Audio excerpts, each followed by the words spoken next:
Hello and welcome back to my channel, or welcome if it's your first time here. My name is Tommy Daniels and Seyi Daniels, and I film about faith, relationships, lifestyle, property, and this is a property video, so make sure to stick around. It's a really interesting topic, as you can already see. Okay, so today we're talking about investment property or residential property. Which should be your first purchase, or your first which should you purchase first, either investment or residential? So if you're, I guess, a first time buyer, if you're thinking about investing in the UK, if you're thinking about moving houses, if you're interested in property at all, even if you're not any of those things and you just love to see our beautiful faces, or you just love to hear about property, please make sure you stick around. I'm sure that there's definitely something that you can hear. I mean, it's possible that you've just fallen into some inheritance, so yeah. Exactly. And you don't know what to do with the money. Exactly. Yeah, okay, so we're gonna get into that.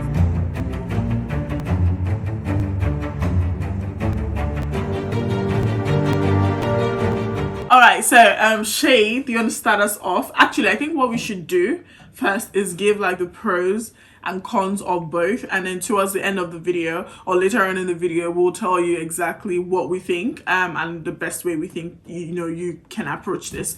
Okay, so which are you gonna pick? We'll probably do one, and we'll keep alternating it. Okay. So maybe I can start off. Let's do residential first. What are the pros of buying a residential? The first pro of buying a residential is that it requires less deposit. If you're buying, again, this is if you're buying on a mortgage. So if you have all the cash, this doesn't apply to you. But in terms of deposit, it requires less deposit. You can get a mortgage for as little as like a mortgage with as little as 5%. Deposit requirement could be 10%, so it requires less. Whereas like investment properties are usually more 25%. You need to put down 25% deposit. So that's the first pro of buying a residential first. The second pro of buying your residential property first is that it's easier to get a mortgage. Yeah.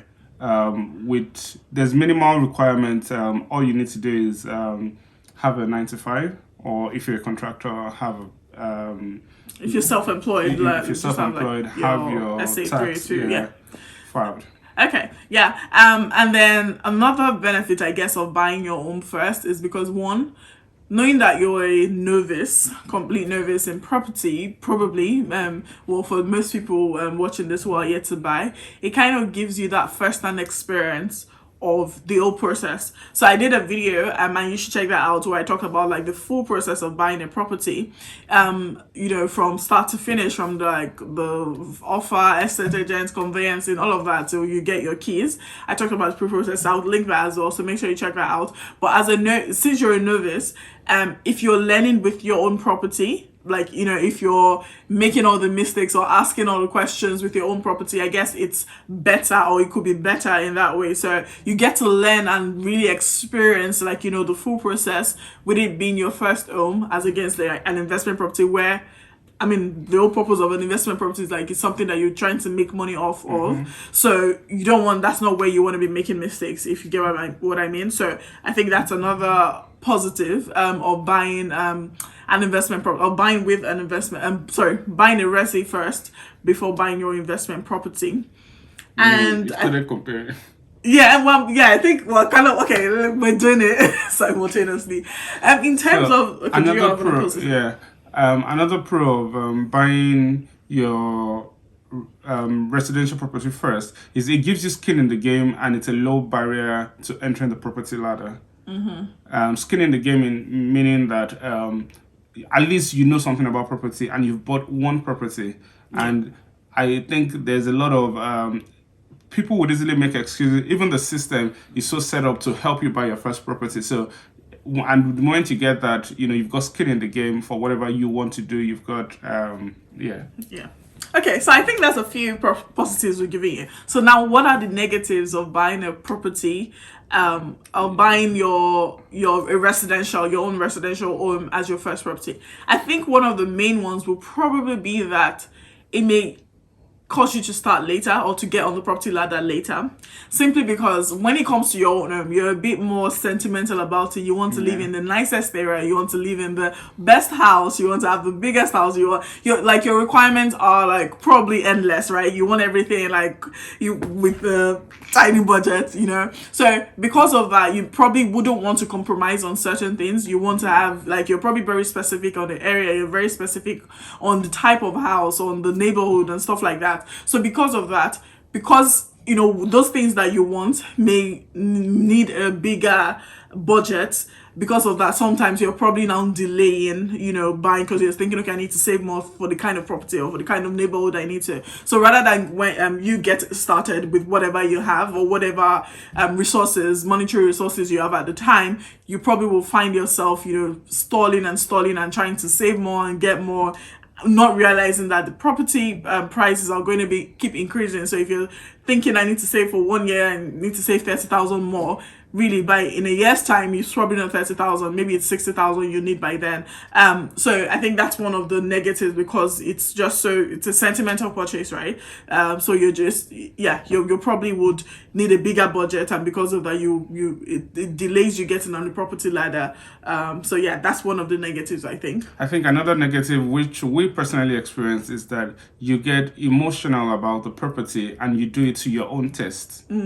Which could mean that you would splash out a lot on making the house your home, and again, this further delays you in getting monies to be able to do an investment purchase. Yeah, and I think you're kind of leading us into that point is leading us into our answer in terms of what should you do, but I'm not going to spill yet. You want to start us off with a pro of buying an investment property. Yeah. So one of the first pros of buying an investment property would probably be your ability to start making money from make money from the property straight away.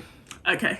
And okay, yeah, absolutely, you're right. And okay, first and foremost, before we continue with that, I think because there are situations where, because I think some people may be wondering, why would you even buy an investment property first? Shouldn't the right hierarchy of events be that you first of all go somewhere, you're living somewhere? But the truth is that some people are comfortable where they're living. Some people are maybe younger, like you're 18, you're 20, like you have the money, but you don't necessarily want to move out of your parents' house or where you're living. Some people also maybe they're maybe taking care of like elderly relatives where they actually want to be or need to be there for them physically. So moving out is not necessarily an option, or you're just comfortable where you're living. You don't need a place to live. It's more of, you have the stash of money, what do you do with it? Yeah. So I guess those are scenarios where, investment property, buying a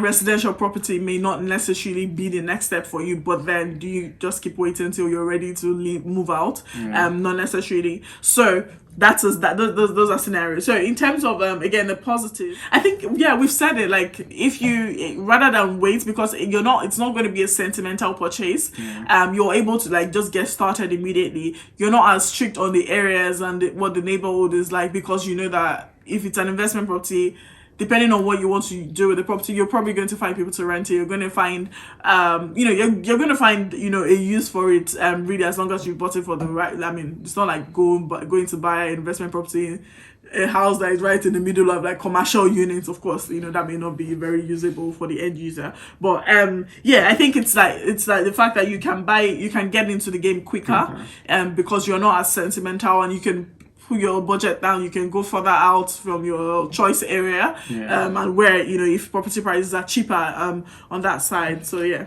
I think another advantage would be the fact that with an investment property, if you buy it first, it doesn't necessarily go on your personal it's not a personal liability, especially if you buy as a company. So if you buy as a company, it doesn't necessarily reduce your affordability, because it's set up as a company and it's a limited liability. You're just a director for that company.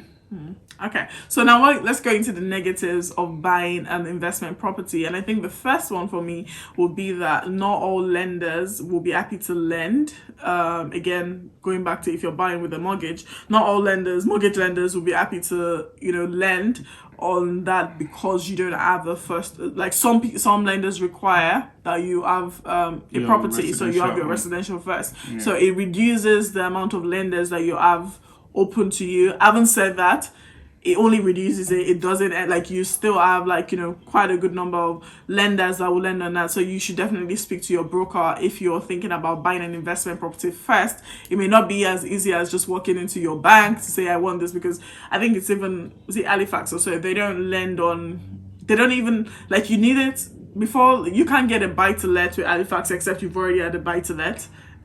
So it's not even like first time. It's not even about first time. They don't do first time investors, if you get what I mean. So it's so some lenders you kind of are restricted in the number of lenders, but it's not impossible, but that's one of the negatives. Another negative is that you could fail big. Yeah. Because it's your first skin in the game, it's your first time dealing with a property. In that sense, if you don't have any prior experience or prior personal experience, you could end up spending so much more on even just the refurb or the old property as a whole. You could have difficulties with landlords and with tenants and not know how to manage it. But to be honest, even if you buy your own, that doesn't. So, but the point is that it could be an expensive lesson to learn.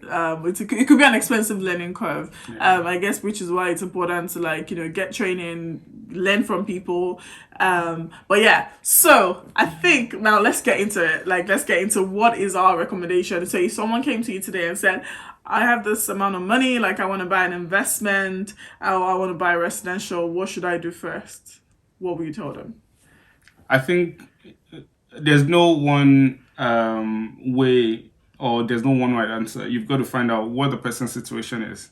Okay. So if the person's didn't have, if the person is currently renting and is paying rent, my answer would be go get a residential home first. Okay. And buy it with an investment mindset. Okay, so I think you've literally just hit the nail on the head. What we would always advise people is, particularly if you want to move from where you are. So if you're renting, if you're living with family and you just want to move, so for those that either want to move or you need to move, buy an buy a residential property, but with an investment mindset. And what we mean is that as you're buying it, so all of those reasons that people, all the things that people get sentimental about in terms of it needs to be in this particular street, it needs to be on this neighborhood, it needs to have 3 toilets, it needs to have 5 bathrooms and whatever, those things, or it needs to have parking, all those things that you feel are your non-negotiables. Yeah.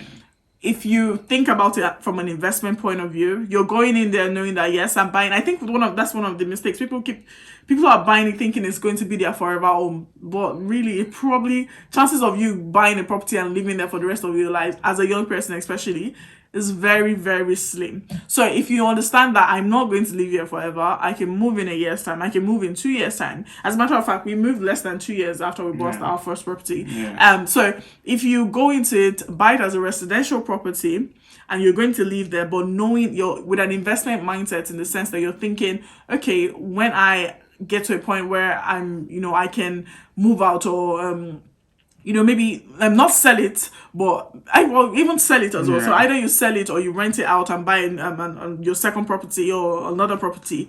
You're thinking already from day one, you're thinking about who would love to rent this place. So you're thinking about the number of rooms, and you're thinking, okay, how can I best maximize this such that I enjoy it whilst I'm in it? Or but at the same time, in a year's time, in 2 years' time, in 3 years' time, or 5 years' time, whenever I want to move, it will still be a desirable property for others. And even that even goes into things like the renovation. You're not renovating it with state of the art and making everything so glamorous that you're not really going to get return on those investments, because you're not start going. For instance, stuff all those built-in walls for your TV and all of that. Again, it depends on the area, but you need to be I guess, careful of the investment you're putting in it. So would always recommend, like, if you are in a position where you want to move or you need to move, buy your residential property first. It gives you skin in the game. It's a learning curve, but don't buy like shiny shoe.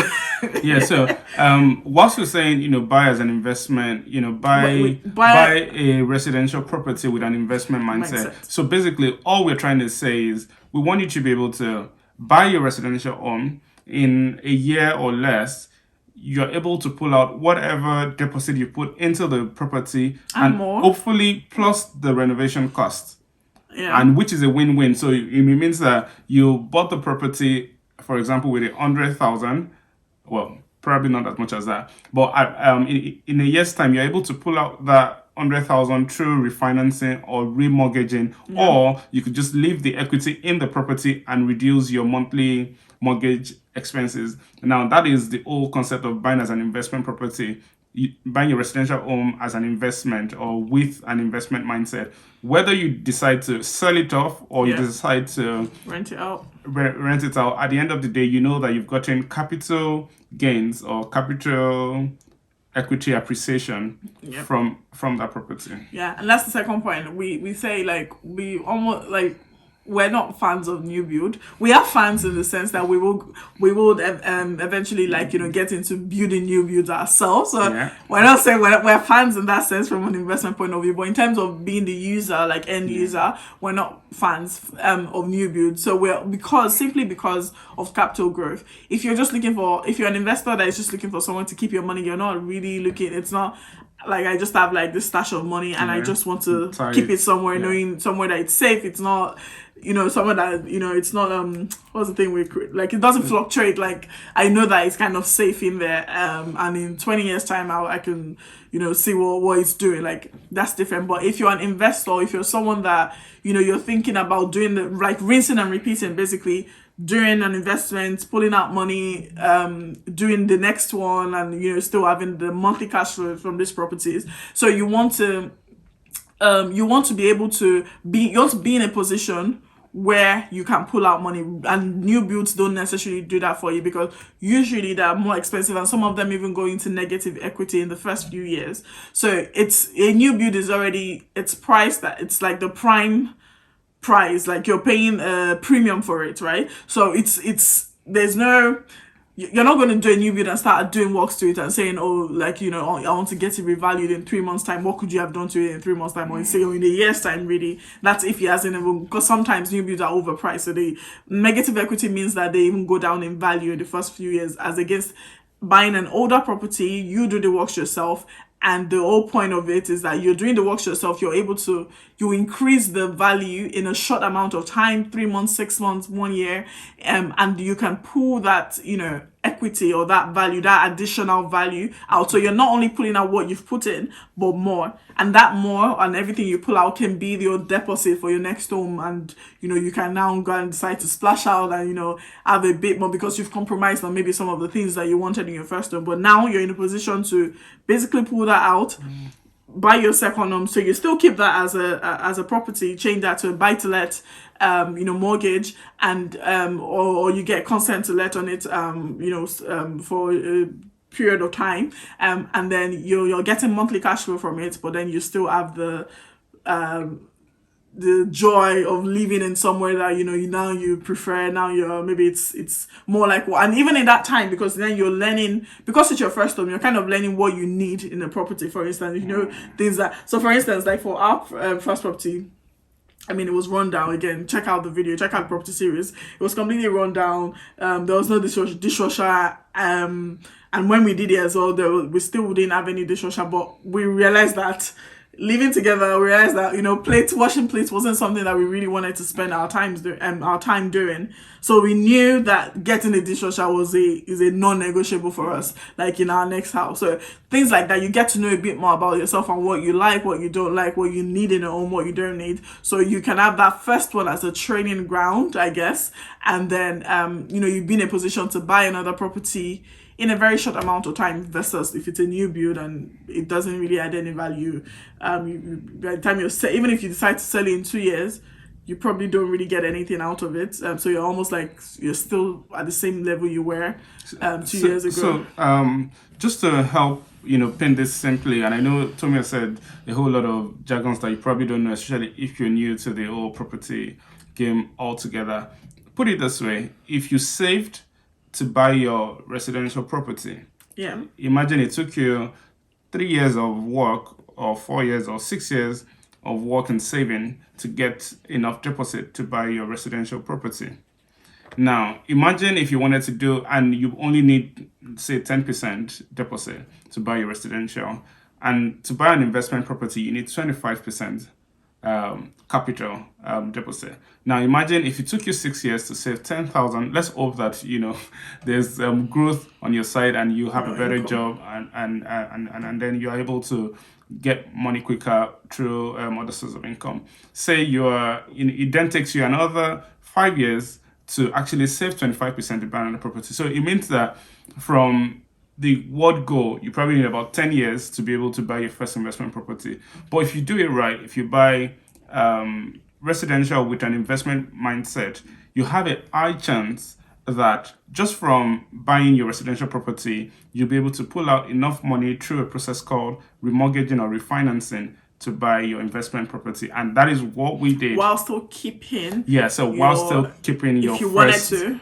property. And if you don't even want to keep the first property, if you just want to sell it, you could sell it. But if you do sell it, then you still have enough to go and then maybe buy just a buy-to-let property. So you can buy 2 properties for the price of one. Not for the price of one, but you can buy like a second, a new home for yourself, a new residential property for yourself, and then still go on and buy like an investment property with the extra monies that you get from that first transaction. Yeah, having said all of this, we do understand that some people have different circumstances. For example, a new build could appeal to you, especially if you're getting a government-backed scheme, say an help to buy scheme, where you only need probably like 5% of the deposit. That could work for you, especially if you don't have a lot of money and you really can't see in the next few years you've been able to get up to 10%, for example. So that could just be good for you. I mean, and rather than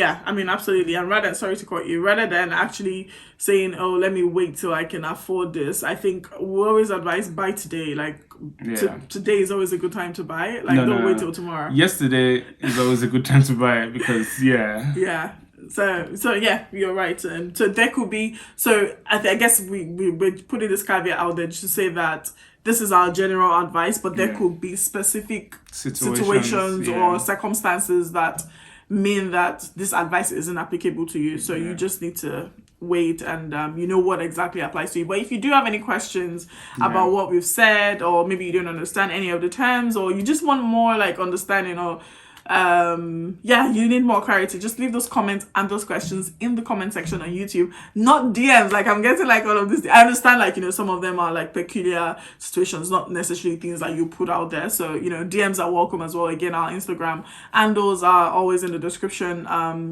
the description box, so please leave those questions, but also leave the comments on here. Let's know if you learned anything new, if you're a mortgage broker or you work in a bank with a mortgage company. Tell us more if there's anything we're missing, or maybe their new product, or things, anything like interesting that you think would help the viewers and people watching this video as well. And please make sure to like this video, share this video. It might not apply to you, but definitely could be a friend, a family somewhere that they need to hear this and need to know like what the next step to take is. So I think in summary, or not summary, I'll leave you like my final thought is that what you said in terms of yesterday is always a good time to buy. So don't wait around for that perfect deposit pot, the perfect property, the perfect everything. Like it's probably never really going to be a perfect time. And if you find yourself that you're still saving towards buying your residential home, you could always invest in with people that are doing property. That way you actually get better return on your money than putting it in the bank. And I know True. the rates in the bank are interesting. But yeah, please feel free to send us a DM, drop a comment. Share this video. If you're interested in, investing, or how you could do that. Yep, absolutely. Thank you so much for watching. I'm Tommy Daniels. I'm Seyi Daniels. Bye. Why are you not excited? I am. All right, bye. Bye.